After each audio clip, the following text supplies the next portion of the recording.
ప్రభువైన యేసుక్రీస్తు యొక్క పరిశుద్ధ నామంలో మీ అందరకు అమలాపురం హౌసింగ్ బోర్డు క్రీస్తు సంఘము మరియు కాకినాడ బాపూజీ నగర్ క్రీస్తు సంఘముల తరపున సత్య సువార్త అనే మా టీవీ ప్రసారాలకు స్వాగతం తెలియజేస్తున్నాను.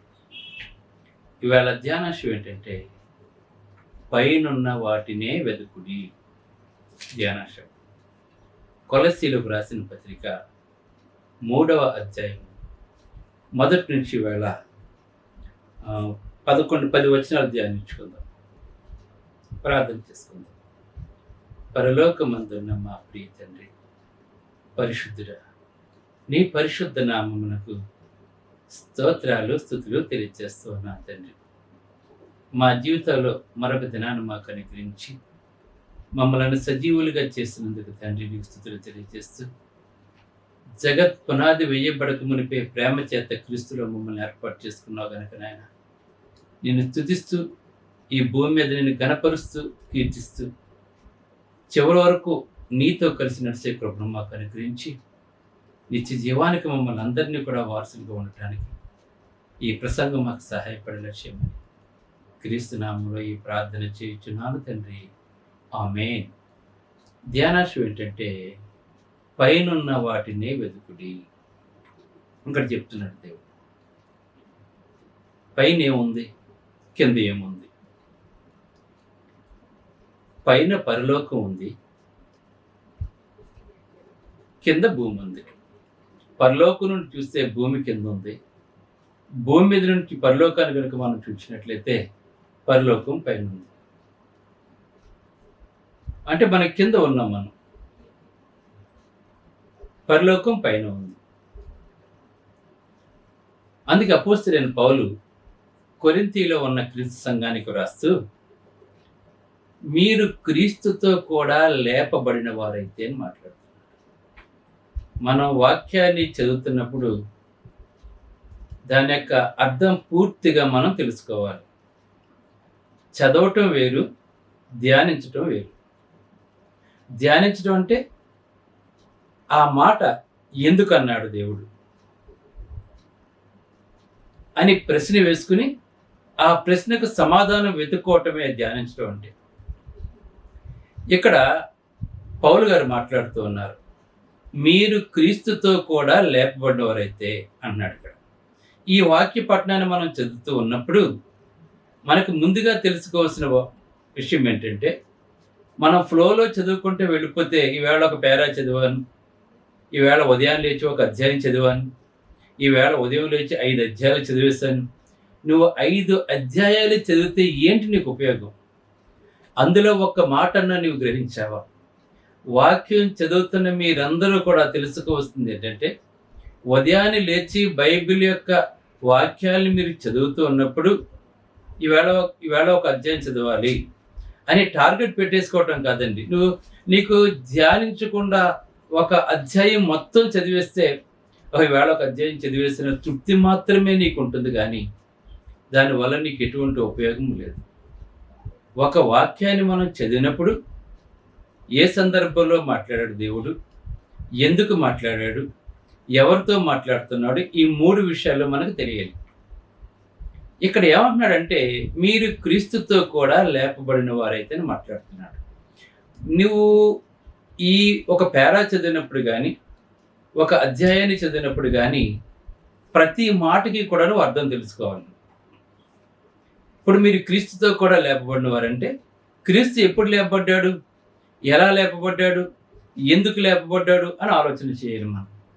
అంటే క్రీస్తుని సమాధి చేశారు, చనిపోయారు, సమాధి చేశారు, ఆయన మరలా తిరిగి లేచాడు, మరణాన్ని జయించాడు.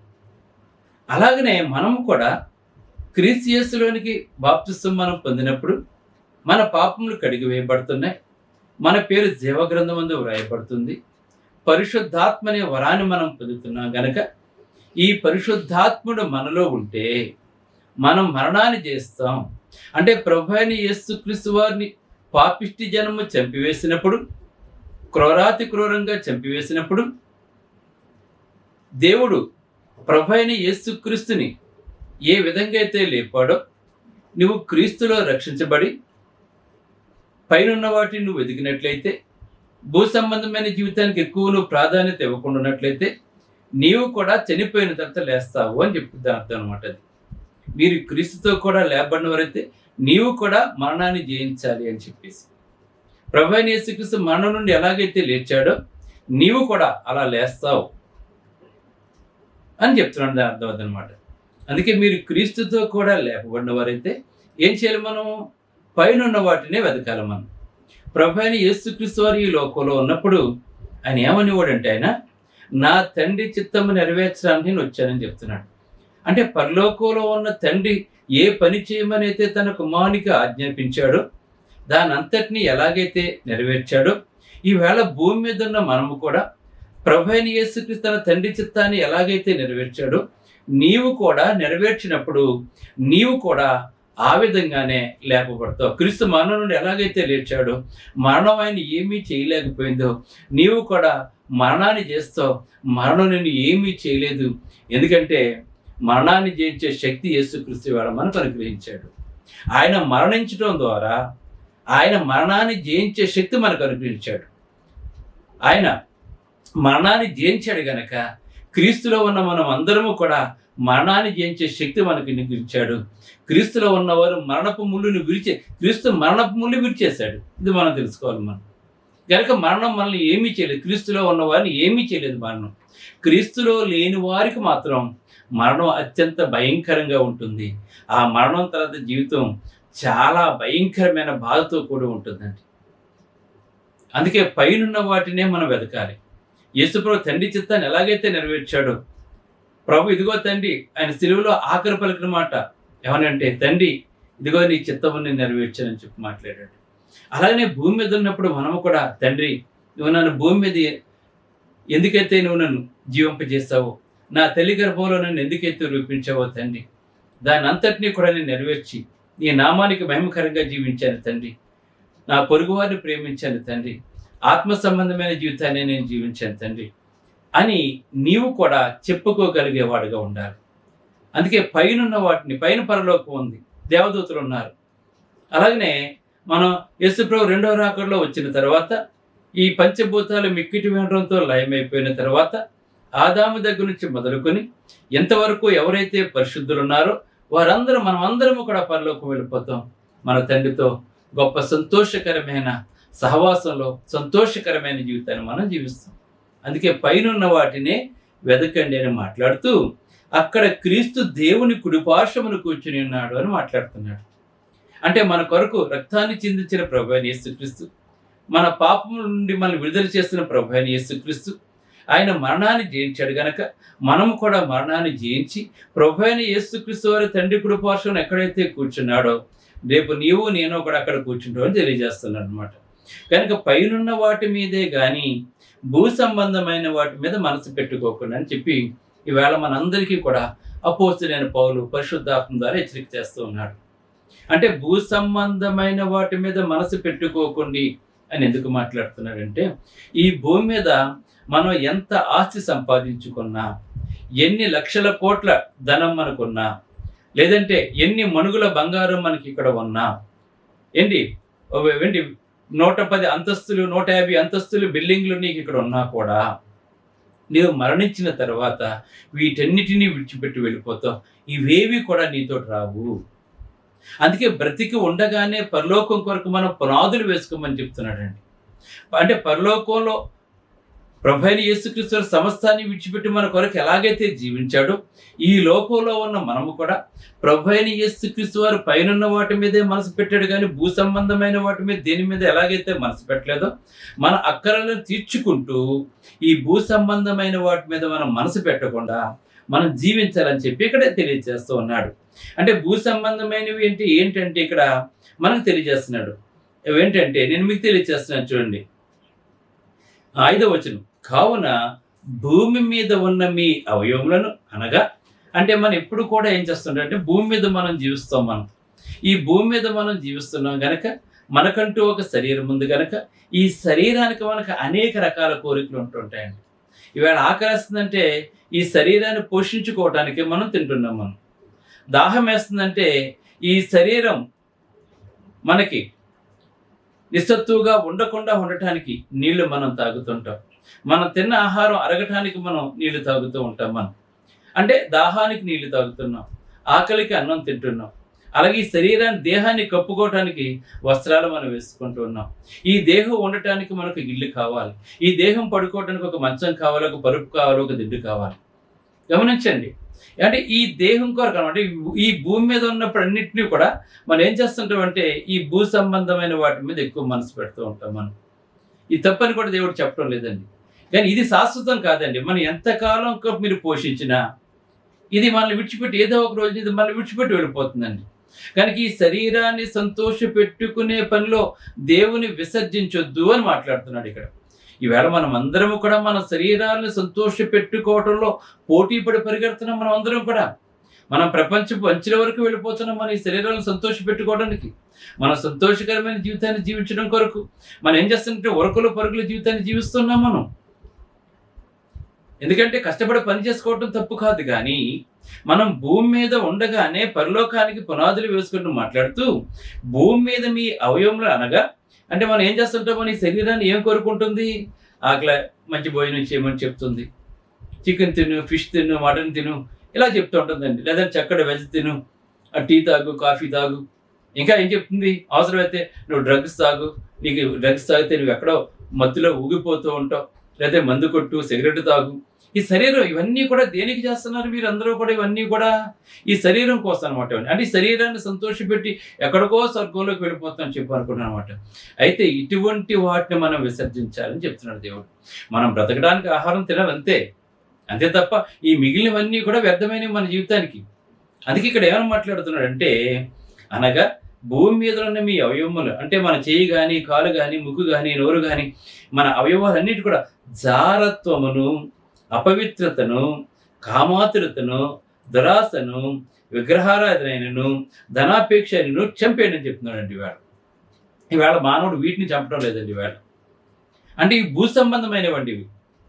ఈ భూ సంబంధమైనవి ఏంటి? ఈ భూ సంబంధమైన వాటిలో కనుక మనం పడిపోయినట్లయితే దాంట్లో నుంచి మళ్ళీ పైకి రాలేము మనం. ఒక మందుకు బానిస అయ్యాడనుకోండి, దాంట్లోంచి మళ్ళీ బయటికి రాలేడండి. ఒక వ్యభిచారానికి బానిస అయ్యాడనుకోండి, దాంట్లోంచి అతను మళ్ళీ తిరిగి బయటికి రాలేడు. ఎందుకంటే పాప పువ్వులో చిక్కుకుపోతున్నాడు వాడు. కనుక భూమి మీద మన అవయవాలను ఏంటి, మనం ఇవన్నీ కూడా సంతోషపెట్టి, మన శరీరాలను సంతోషపెట్టండి. ఇవన్నీ కూడా మన శరీరాలను సంతోషపెడుతుంటేవి. కానీ చివరికి ఏం చేస్తుంది, తర్వాత ఏం చేస్తుంది, మన ఆత్మ నరకానికి తీసుకెళ్ళిపోతుంటేవి. అందుకే పైనున్న వాటినే వెతకమని చెప్తున్నాడు తప్ప ఈ భూ సంబంధమైన వాటి మీద మనసు పెట్టకుండా ఏంటంటే ఇక్కడ చెప్తూ క్లియర్గా తెలియజేస్తాయండి. జారత్వము అని చెప్తున్నానండి. అంటే జారత్వము అంటే ఏంటనమాట, అంటే వివాహము కాకుండా చేసే, వివాహము కాని వారు చేసే లైంగిక పాపాన్ని జారత్వము అని చెప్పుకుంటుంటారు. అలా వ్యభిచారం అంటే పెండ్లైన వారు ఇతరులతో మళ్ళా కోర్టు ద్వారా దాన్ని చేసేదని వ్యభిచారం అని చెప్పి దేవుడు తెలియజేస్తున్నాడు అనమాట. అంటే ఇటువంటి వాటికి మనం ఏం చేయాలి, మనం దూరంగా ఉండాలని చెప్పి మాట్లాడుతూ ఇంకా వీటిలో ఏం చేసిన అపవిత్రత, అంటే దేవునికి ఇష్టమైన మాటలు కానీ, దేవునికి ఇష్టమైన ఆలోచనలు కానీ, దేవుడు చెప్పలేనివి చేయటం కానీ, ఇవన్నీ మనం చేయకూడదండి మనం. ఎందుకంటే చూడండి, దేవుడు ఆదాముతో చెప్పాడు తినొద్దన్నాడు, తిన్నారు, తింటే ఏమైంది? పాపం. ఆజ్ఞాతిక్రమం పాపం. అంటే దేవుడు ఏమైతే చెయ్యొద్దన్నాడో వాటిని మనం మానివేయాలి. దేవుడు చెయ్యొద్దన్న వాటిని మనం చేసినట్లయితే పాపానికి మనం గురైపోతుంటాం. ఎందుకంటే పాపం అంటే ఏంటంటే ఆజ్ఞాతిక్రమమే పాపం. ఇప్పుడు చూడు, ఇప్పుడు కొన్ని చెప్పడం మనకి ఈ చెయ్యొద్దని చేస్తావనుకో, నువ్వు ఆజ్ఞను అతిక్రమించవు అంతే. అంటే నువ్వు నీకు పాపంలో చేసేటటువంటి మరణం అనమాట. అంటే మరణం ఎంత భయంకరంగా ఉంటుందంటే నీకు నిజంగా నువ్వు మరణించిన తర్వాత చాలా భయంకరమైన వేదన ప్రవర్తిస్తుందని చెప్పి దేవుడు తెలియజేస్తున్నాడు అనమాట. అందుకే కొద్ది కాలం భూమి మీద మనం జీవిస్తాం, శాశ్వత కాలం మనం దేవునితో జీవిస్తాం. కనుక శాశ్వత కాలము సంతోషంగా నీవు ఉండాలంటే భూమి మీద మీ అవయవములను అపవిత్రతకు అప్పగించుకోవద్దు అని దేవుడు తెలియజేస్తున్నారు ఇక్కడ. అంటే పరలోకం వెళ్ళాలంటే మనం పవిత్రత కలిగి మనం జీవించాలని చెప్పి దేవుడు ఇక్కడ మనకు తెలియజేస్తున్నాడు అనమాట. అందుకే అపవిత్రత, కామాతురత, దురాశ ఎక్కువ అండి మనుషులకి వేళ. అందుకే దురాశ గర్భము ధరించి పాపమును కనగా పాపం పరిపక్వమే మరణాన్ని కట్టదని చెప్తున్నాడు అనమాట. ఈవేళ మనుషులందరికీ కూడా దురాశ. దేవుడు ఎంత ఇచ్చినా సరే ఇంకా కావాలి, ఇంకా కావాలి, తృప్తి లేని జీవితం జీవిస్తున్నాడండి. కానీ పౌలు గారు చెప్తున్నాడు, సంతుష్టి సహితమైన దైవభక్తి గొప్ప లాభ సాధకమే ఉందని చెప్తున్నాడు. అంటే సంతుష్టి సహితమైన దైవభక్తి అంటే ఏంటి? నువ్వు పేదవాడుగా ఉన్నప్పుడు పేదవాడుగా సంతోషించు, ధనవంతుడిగా ఉన్నప్పుడు ధనవంతుడిగా సంతోషించు. అంటే ఏ స్థితిలో ఉన్నా కూడా నువ్వు సంతోషించేది. ఉన్నప్పుడు సంతోషించి లేనప్పుడు బాధపడితే సంతుష్టి సహితమైన దైవభక్తి కాదని చెప్పి దేవుడు మనకు తెలియజేస్తాడు అనమాట.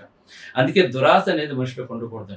ఈ దురాశ వల్ల ఏం చేస్తారంటే అనేక మంది మోసం చేసి పాపానికి గురైపోతున్నారు. ఈవేళ ఈ దురాశ మనుషుల్లో ఎక్కువైపోయిందండి. వాడికంటే నేను ఎక్కువ బాగుండాలి, లేదంటే నేను ఇంకా ఎక్కువ న్యాయబద్ధంగా నీ చేతులతో సంపాదించుకోము.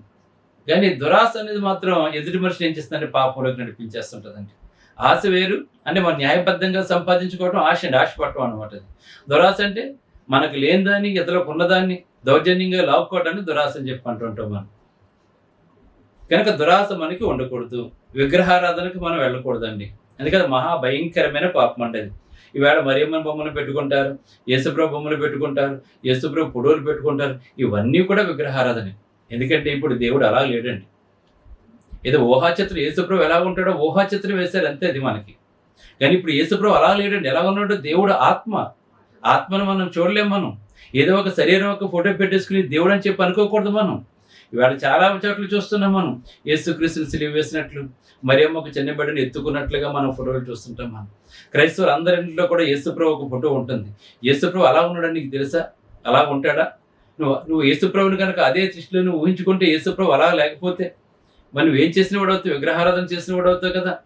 అందుకే దేవుడు ఆత్మ గనక, ఆత్మ కంటే కనపడదు గనక దేవుడు విగ్రహారాధన చేయొద్దన్నాడు గనక క్రైస్తవుల ఇంట్లో ఇటువంటి ఫోటోలు కూడా అదే దేవుడు అనుకున్నట్లయితే నువ్వు విగ్రహారాధన చేసిన వాడు అవుతావు. ఎందుకంటే అవి నిజం కాదండి అవి. ఎందుకంటే యేసుప్రభు ఇప్పుడు ఆ రూపంలో లేడండి. యేసుప్రభు వారు ఇప్పుడు అక్కడ ఆయన ఆత్మగా ఉన్నాడండి ఆయన. కానీ ఆత్మను మనం చిత్రీకరించలేము. మన ఆత్మను మనం చూసుకోలేము. మనం ఎదుటివాని ఆత్మను కూడా మనం చూడలేము. మనం శరీరాన్ని మాత్రమే చూస్తున్నాం. మనం కానీ యేసుప్రభుకి శరీరం లేదండి. దేవుడు ఆత్మ కనుక ఆయన ఆరాధించేవారు ఆత్మతో సత్యముతో ఆరాధించమన్నాడు. కనుక ఇది యేసుప్రభు బొమ్మలు పెట్టుకున్నా, మరియమ్మ బొమ్మలు పెట్టుకున్నా, ఇంకేది పెట్టుకున్నా కూడా అది విగ్రహం అవుతుంది తప్ప అది దేవుడు కాదండి. అది మీరు గమనించాలి. మీరు తెలుసుకోండి. యేసుప్రభు శరీరంతో లేడు కదా. ఇప్పుడు ఆ శరీరాన్ని విడిచిపెట్టేసాడు కదా దేవుడు. ఇప్పుడు మనం చనిపోతాం, మన శరీరాన్ని భూమిలో కప్పెట్టేస్తారు. కప్పెట్టేస్తే ఏమైపోతుంది? కుళ్ళిపోతుందండి. మరి యేసుప్రభు అలా లేడు కదా. ఆ శరీరాన్ని విడిచిపెట్టేశాడు కదా. ఆయన ఆత్మ కదా. ఇది మనం తెలుసుకోవాల్సిన వారమే అన్నాం మనం. అందుకే విగ్రహారాధన నేను ధనాపేక్ష చెప్పేయండి. ముఖ్యంగా ధనాపేక్ష ఎక్కువైపోయిందండి ఈ లోకంలో. ఇప్పుడున్నంత ధనాపేక్ష ఏ తరంలోనూ మానవుడికి లేదండి. దాచుకోవటం ఈర్ష చాలా భయంకరంగా అండి. ధనాపేక్షను చంపేయడి. వాటి వలన దేవుని ఉగ్రత అవిధేయుల మీదకి వస్తుందండి. ఇప్పుడు నేను చెప్పిన వాటిలో ఈ దురాశ కానీ, లేదంటే ధనాపేక్ష కానీ, లేదంటే ఇటువంటి అపవిత్రత కానీ, విగ్రహారాధన కానీ, ఇవన్నీ కనుక నీలో ఉన్నాయి అంటే దేవుని ఉగ్రత అవిధేయులు. నువ్వు అవిధేయుడు. నువ్వేమైతే దేవుడు చేయొద్దని చెప్తున్నావు అదే నువ్వు చేస్తున్నాను. కానీ దేవుని మీదకి వస్తుందని చెప్తున్నాడు అండి. కనుక పూర్వం వాటి మధ్య ఒకవేళ మీరు జీవించి ఉన్నట్లయితే, మీరు వాటిని అనుసరించి నడుచుకున్నట్లయితే, ఇప్పుడైతే మీరు ఏం చేయాలి? వాటిని విసర్జించాలని మాట్లాడుతూ ఇంకా చెప్తున్నాడండి. మనకున్న ఈ భూ సంబంధమైన మనుషులకు ఉండేవి ఏంటంటే కోపము. అంటే ప్రతి ఒక్కడికి కూడా విపరీతమైన కోపం వచ్చేస్తుందండి. అంటే అందుకే నరుని కోపము దేవుని నీతిని నెరవేర్చదని చెప్పి యాకోబు మనకు తెలియజేస్తున్నాడు. అందుకే యేసుప్రభు వారు ఎక్కడ ఓ దేవాలయాన్ని దేవుని ఇంటిని వ్యాపార ప్రియులుగా చేసినందుకు యేసుప్రభు వారు ఒకే ఒకసారి కోపడ్డారు. కానీ ఇంకెప్పుడు కూడా ఎక్కడా కూడా కోపడిన సందర్భాలు మనకు కనపడవండి. ఆయన సాత్వికుడు, మిక్కిలి సాత్వికుడు ప్రభు అయిన యేసుక్రీస్తు వారండి. ఆయన కేకలు వేయడు, జగడమాడు, ఆయన శబ్దము వీధుల్లో ఎవరికి వినిపించదని చెప్తున్నాడు. అంటే వీధుల్లో వినిపించదు. మరి 5,000 మందికి బోధించినప్పుడు ఎంత గట్టిగా బోధించుండాలండి ఆయన. మీరు అర్థం చేసుకోండి. అంటే ఏంటన్నమాట, ఇటువంటి గొడవలు ఆయన ఎప్పుడూ కూడా పడలేదు, కేకలు వేయలేదు, అరవలేదని చెప్తున్నాడండి. కనుక మనం ఏం చేయాలంటే కోపాన్ని తగ్గించుకోవాలి. అగ్రహం అంటే కోపానికంటే భయంకరమైన పదం అంట ఆగ్రహం అంటే ఎవడొకడు కొట్టి చంపే వరకు, పగ తీర్చుకునే వరకు అతను కోపం చెల్లారదు అనమాట. కనుక అగ్రహము, దుష్టత్వము. ఈవేళ చాలా మంది దుష్టులుగా ఉంటున్నారండి. ఈవేళ దుష్టత్వం అంటే ఏంటి? తను బ్రతకడం కొరకు ఎదుటివాడిని చంపేస్తాడు, కొట్టేస్తాడు, రేప్ చేసేస్తాడు, లేదంటే దొంగతనం చేసేస్తాడు, చూడు అన్యాయంగా లాగేసుకుంటాడు. ఇవన్నీ కూడా దుష్టత్వం అనమాట. ఇవన్నీ కూడా దూషిస్తూ ఉంటాడు, నోటికి ఎదుస్తుంది మాట్లాడుతుంటాడు. దుష్టత్వం ఇదంతా కూడా దుష్టత్వం, దూషణ అందరినీ దూషిస్తూ ఉంటాడండి వేళ. మనం చూస్తున్న వేళ క్రైస్తత్వాన్ని వేళ బోడు మంది దూషిస్తూ ఉన్నారండి వేళ, నోటికి వచ్చేట్టు మాట్లాడుతూ ఉన్నారండి. వీరందరూ కూడా దేవునికి అవిధేయులండి. ఇవన్నీ కూడా నిత్య నరకాన్ని నడిపించే సాధనాలండి ఇవన్నీ కూడా. కనుక దూషణ, మీ నోట బూతులను వీటన్నిటినీ విసర్జించుడి. ఒకరితో ఒకడు అబద్ధం ఆడకండి. ఈ లోకంలో అబద్ధం పెట్టలేకపోతుందండి. నీతి నిజాయితీ ఎక్కడ కూడా లేదండి. అవసరానికి ఇళ్లలోనే ఒకరికొకరు అబద్ధాలు ఆడుకుంటూ ఉంటూ జీవిస్తూ ఉన్నారు ఈవేళ మనకి. అబద్ధాలు, అందుకే అబద్ధము, ఒకరితో ఒకడు అబద్ధం ఆడుకుని ఏలైనగా ప్రాచీన స్వభావం దాని క్రియలతో కూడా మీరు పరిత్యజించి జ్ఞానము కలుగు నిమిత్తము దానిని సృజించిన వాని పోలికను నూతన పరచబడుచున్న నవీన స్వభావాన్ని ధరించుకున్నారు. ఒకప్పుడు కనుక మనం ఇవన్నీ కూడా మనకు ఉన్నట్లయితే, ఇప్పుడు యేసుక్రీస్తులో రక్షించబడి నవీన స్వభావం అంటే క్రీస్తు ప్రభు ఎలాగైతే ఉన్నాడో అటువంటి స్వభావాన్ని మనం కలిగి ఉన్నాం కనుక మీరు ఆ పాత వాటి అన్నింటినీ కూడా విడిచిపెట్టని చెప్తున్నాడు. కనుక ఈ ప్రసంగం విన్న నీవు ఈ భూ సంబంధమైన వాటన్నిటిని కూడా విసర్జించేసి, ఒకవేళ ఇవి చేస్తే మారుమనసు పొంది యథార్థవంతంగా జీవించి ప్రభు అయిన యేసుక్రీస్తు ఎలాగైతే జీవించాడో, ఆయన పరలోకంలో ఎక్కడైతే ఉన్నాడో నీవు కూడా అక్కడికి వెళ్ళాలంటే ఏం చేయమని చెప్తున్నానంటే, పైన ఉన్న వాటిని మనం వెతకాలన్నమాట, కింద ఉన్న వాటిని మనం ఎదకూడదండి. భూ సంబంధమైనటువంటి మనసు ఎలాగనగా మీరు మృతి పొందేశారు, మీ జీవము క్రీస్తుతో కూడా దేవుని దాచబడి ఉంది. మన జీవము దేవునితో కూడా దాచబడి ఉంది. మనకు జీవమైన క్రీస్తు ప్రత్యక్షమైనప్పుడు మీరును ఆయనతో కూడా మహిమంది ప్రత్యక్షపడతారని చెప్తున్నాడు. కనుక మనం యేసుప్రభు రాకడ కొరకు ఎదురు చూస్తూ ఈ భూ సంబంధమైన అపవిత్రతకు మనం గురి కాకుండా, ఈ భూ సంబంధమైన ఏదో ఉంటున్నాం కనుక ఒక ఇల్లు కావాలి, చక్కటి భోజనం కావాలి, తప్పు కదండి ఇవన్నీ కూడా. కానీ దేవుడు చేయొద్దనే వాటిని చేసి మన అవయవాలను అపవిత్రతకు అప్పగించుకుని దేవునికి దూరం కావద్దని అలా చేస్తే నిత్య నరకానికి వెళ్ళిపోతాం. కనుక మీరు అక్కడికి వెళ్ళకుండా ప్రభు అయిన యేసుక్రీస్తు తండ్రి కృపపోషణ ఎక్కడైతే కూర్చున్నాడో అక్కడికి వెళ్ళాలంటే భూ సంబంధమైన జీవితాన్ని కాకుండా పైన ఉన్న వాటిని వెతకండి. ప్రార్థన చేసుకుందాం. పరలోకమందున్న మా ప్రియ తండ్రి, పరిశుద్ధుడని పరిశుద్ధ నామమునకు స్తోత్రాలు తండ్రి. పైన వాటిని వెతకాలి తండ్రి. అబ్రహాం ఈ లోకంలో జీవించినప్పుడు కూడా అతను గొప్ప ధనవంతుడై ఉన్నా కూడా ఇది శాశ్వతమని చెప్పి అనుకోలేదు తండ్రి. అందుకే దేవుడు దేనికి శిల్పియో నిర్మాణకుడై ఉన్నాడు, పునాదులు గల పట్టణం కొరకు ఎదురు చూచాడు తండ్రి. అందుకే అబ్రహాం రొమ్మున మరి తండ్రి రాజులు ఆనుకున్నట్లుగా మనం చూస్తున్నాం తండ్రి. అబ్రహాం భూమి మీద ఉన్నప్పుడు తండ్రి మరి దేవుడు దేనికి శిల్పియో నిర్మాణకుడు ఆ పట్టణం కొరకు ఎలాగైతే ఎదురు చూశాడు తండ్రి, మేము కూడా ఈ భూమి మీద ఉన్నప్పుడు ఆ పట్టణం కొరకు ఎదురు చూస్తూ ఆ పట్టణంలో పాలు పంచుకోవాలంటే క్రీస్తు యేసు ద్వారా మేము నవీన స్వభావాన్ని ధరించుకున్నా కనుక మా ప్రాచీన స్వభావాన్ని, ఆ పాపాన్ని పూర్తిగా విడిచిపెట్టి క్రీస్తు పరిశుద్ధత కలిగి జీవించే కృపను దయచేయమని వేడుకుంటున్నాం. ఈ వాక్యం ప్రతి ఒక్కరిని పేరు వరుసన బలపరచండి, దీవించండి, ఆశీర్వదించండి తండ్రి. ఈ లోకంలో ఎన్ని లక్షల కోట్ల ఆస్తులు ఉన్నా కూడా ఈ మా వెంట రావగనక తండ్రి వాటిని దేవుని పని కొరకు ఇతరులకు కూడా పంచిపెట్టేయాలి తండ్రి. అలా చేసినట్లయితే భూమి మీద తండ్రి ఉండగానే పరలోకానికి పునాదులు వేసుకుంటాం. నమ్మకమైన మంచి దోసలు అని చెప్పి అంటాడు కనుక నాయన, అటువంటి వారికి మమ్మల్ని అందరినీ కూడా మాకున్న దాంట్లోనే నీ ఎక్కువ సేవ చేస్తూ అనేక మందికి మీరు సహాయం చేసేలా చేయమని వేడుకుంటున్నాం. అనేక మంది పేద ఫ్రీషన్స్ ఉన్నారు తండ్రి, వారికి సహాయం చేయలేదు ప్రభు. ఈ వాక్యం వారిని ప్రేరేపించండి తండ్రి. అనేక మంది నీ సేవకు సహకారంగా చేయమని వేడుకుంటూ నీ కృప ఎల్లప్పుడూ మా మీద నేను నా కుటుంబం ఎల్లప్పుడూ ఆరోగ్యంగా సేవ చేసేలా చేసి నీ సేవకు సహకరిస్తున్న మా సోదరి సోదరులందరూ బాగా బలపరిచి ఇంకా అనేకమైన సత్యవాక్యాలు చెప్పి అనేక మందిని సత్యంలో ప్రతిష్ఠించే కృప నాకు దయచేయమని నువ్వు చేసిన మేలు పరిశుద్ధులు తెలియజేస్తూ యేసుక్రీస్తు యొక్క అతి పరిశుద్ధంలో ప్రార్థించి వేడుకొనుచున్నాను తండ్రి. ఆమేన్. మీ అందరికి వందనములు. బ్రదర్ జార్జ్ రాజు వారా, church of Christ, housing board, Amalapuram, near KIMS medical college, Konaseema district, 538201. Mobile number 9848730355, 92933174174. Email ID georgerajuvara@gmail.com. Website www.helpingforpoor.com.